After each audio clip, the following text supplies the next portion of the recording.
Fatalo Fat, and welcome back to Pacific Mornings. We are sitting at 12 minutes past 7 o'clock here on your Dulcite. That's right, it is Tuesday. Now, as you know, New Zealand is in the season, of course, remembering its fallen soldiers in the World War. Cook Islands World War I research team member, though, Bobby Nicholas, has been participating in this year's Cook Islands ANZAC Services, and of course joins us now to share on the importance of remembering our Pacific soldiers. With that, I say kia ora and welcome to the show, Bobby. Oh, thank you so much for joining us this morning, Bobby. Really appreciate it. It is a privilege to have you on the show. As we talk about, of course, the fact that we've just recently celebrated ANZAC, what was actually the Cook Islands' involvement in the World War? Well, back in when the war started, the Cook Islands was one of a remarkable service and sacrifice. One of the smallest territories in the British Empire. It responded immediately to the call for service and eventually sent 5 contingents to the war, totaling close on to nearly 500 men. Wow. They were basically recruited to reinforce the American contingents, and our young island Cook Island men there volunteered en masse at the outbreak of the war. And despite the severe labour shortage and economic breakdowns in the islands, they all put their hands up and enlisted. Yeah. Bobby, obviously it's amazing to know that even our Pacific countries were called upon to even be part of the war. There's a bit of a significance there. Outside of the airport there in Rarotonga, there's an image, right, of a soldier holding a shovel and another soldier holding a bombshell. No one's holding a gun. Can you maybe share a little bit behind that image? Yes, that whole carving there was commissioned by the New Zealand government in 2016. It was there to commemorate our World War I Cook Island soldiers, and the site where it is a site specific at the Rarotongan RSA. It was designed and by a person by the name of Michael Tuffrey.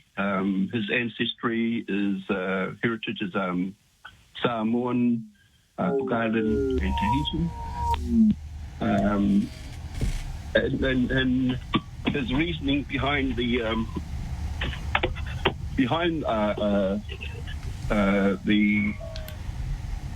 two soldiers standing in a sentry position was to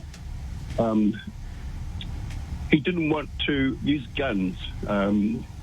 He did it on purpose. So the images of the Tukukum Soldiers standing point guard at either side of this carved gate, right, showed that one man would be carrying an artillery shell and another one carrying a shovel. Representing the backbreaking work carried out by many of our 500 men who led these islands during the Pacific War. Thank you for that, Bobby. Sorry, Bobby, I'm just going to ask if you don't mind just turning down, I think, the volume, because we can hear a little bit of feedback while we're on air. But I would love to ask, though, Bobby, you've been going right to these ANZAC services for a while now.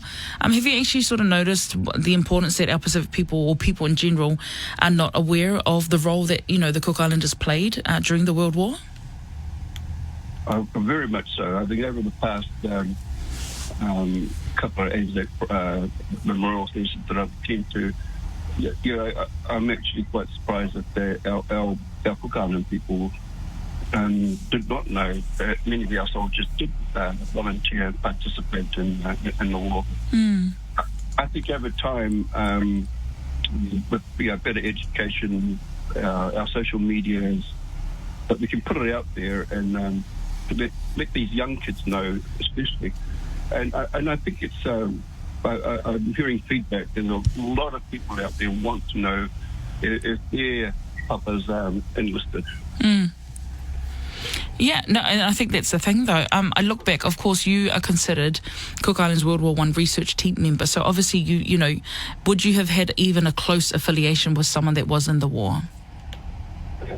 I've had quite a few down there. I think my journey kind of started back when I took my father to be buried. back in Rarotonga. And I'm a bit of a genealogist. I do whakapapas and all that type of thing. Wow. And I visit cemeteries. So whilst I was there, I went to the cemetery across the road from the airport. It was covered in trees and bush. I went in there to see who else was in there, and I found all these soldiers, and one of them just happened to be my papa from Mangaia. Wow. So that's when my journey started down there, and I hooked up with other team members down there. But basically, I was kind of disappointed that all this bush and trees were covering these soldiers that were buried in there. So I got my family, I got the chainsaws, and I took the whole trees down in that area and cleared it. Which is great, of course. Without people like you, Bobby, you know, these are the things that we would not ever know about. How then can we possibly, you know, do or even know a little bit better and, you know, honour the fact that, you know, the lives of our Pacific brothers, the ones that went and died in battle, you know, what can we now in this generation in 2022 do better? I think we probably a lot of things down there. I kind of thought about the question, and I think what inspired me yesterday at the Mangere Memorial Service was Tukukum Soldiers. He was one of our keynote speakers, and he spoke about his father, Sergeant Areitia Tipuritu, from the 1st Rarotonga contingent. And one of his, before his speech, he actually created a song. And when he was singing the song, he was actually singing it to his father. We had a portrait done of him, didn't we? So I thought that was a marvellous idea. And then I kind of thought about it last night. And we have these Tamai Ranui Cook Islands dance competitions. That's right.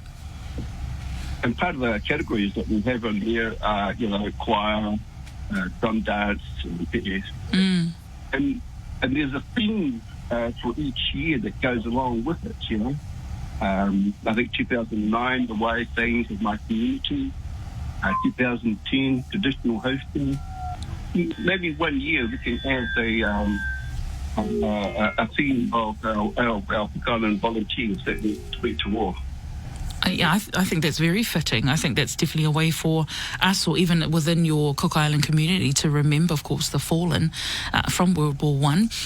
If there was anything, as we wrap up, Bobby, I'd love to know if there was a key message that you'd love to let our listeners know this morning in regards to, of course, the involvement that the Cook Islanders had during the war, or even as we move forward, you know, what's the possibility if, you know, we have been speaking on air about, you know, if our people were to be called again to defend your country, is there a sort of key message as to how that even would look for our communities?